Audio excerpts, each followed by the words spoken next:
Do you believe this should affect U.S. policy to the state of Israel? I think so. How so? Well, I think these are part of conversations that we're having in our caucus, but I think what we're really seeing is the ascent of authoritarianism. I think that Netanyahu is a Trump-like figure. I have one more foreign policy question for you that's quite current right now. Prime Minister Netanyahu was just apparently reelected in Israel right after saying that he intended to annex the Jewish settlements on the West Bank. Do you believe this should affect U.S. policy to the state of Israel? I think so. How so? Well, I think these are part of conversations that we're having in our caucus, but I think what we're really seeing is the ascent of authoritarianism across the world. I think that Netanyahu is a Trump-like figure, and I think that there are so many ways to approach this issue.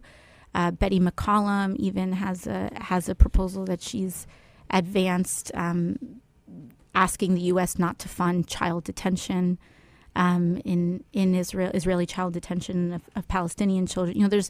There's different ways to signal it. I would hope and wish that a diplomatic approach could change some and impact policy. It doesn't all have to be legislative, but I think if we just sit on our hands. Well, should we? Would you be in favor of reducing military or economic aid to Israel? I mean, I think it's on the table. I think it's certainly on the table, and I think it's something that can be discussed.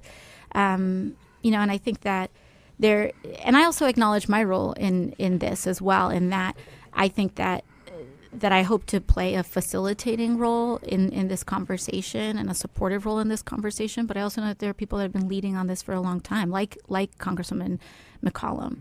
And so I think it's important to, but I think that we need to expand what those policy conversations are, because I would, as just a citizen of this country, I would be very concerned if Trump started really pursuing more and more and more increasingly dangerous policies, and everyone just standing aside and say this is normal. This relates to the president who was reported this week told the head of Customs and Border Protection that he would pardon him if he faced jail for denying entry to migrants.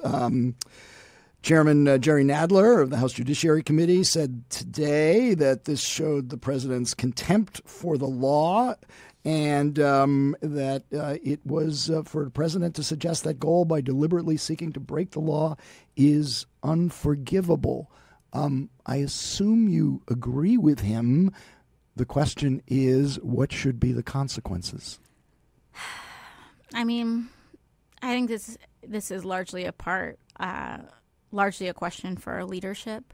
I think this is a very grave problem, but there are so many aspects to this presidency that have posed a grave problem. Is it impeachable in your view? I think you could reach in a bag and pull so many things out that are impeachable of this president. I support impeaching this president.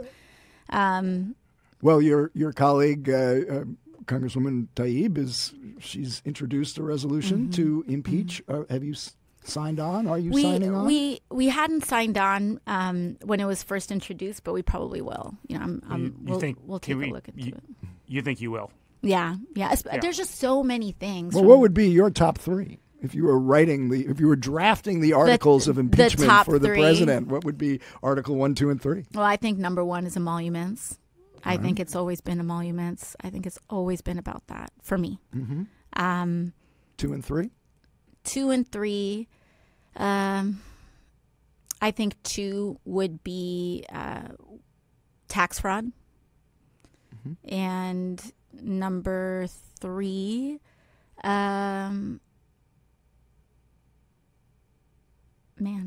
number 3, if there's an investigation on this, I think this is pretty potent as Interesting that you don't mention Russia in the top 3. No, I don't. Because I think that for a lot of aspects of the Russia investigation, as we saw with the Mueller report, is that I think there are a lot of parts to the Russia issue that comes down to emoluments. It comes down to pay for play, financial transactions, Trump Tower. It comes down to money, and if we had gotten something from the Mueller report, then I would probably put that up there as number one. But I feel like it's a little risky to put the entire grounds of impeachment, put all your eggs in that basket. And when I think that a lot of this stuff happens through backdoor bank accounts and things like that. So I think emoluments kind of includes any misconduct, financial misconduct in relation to Russia. And specifically on tax fraud, what do you have in mind? Is there something specific like the deflating assets to the insurance issue, those issues that you brought up, I think, in when you were questioning Michael Cohen? Yeah, I agree. I think it comes to that. I mean, there's just so much. Okay. Let me ask you. Like the census, there's, right. I can't even, the tax bill.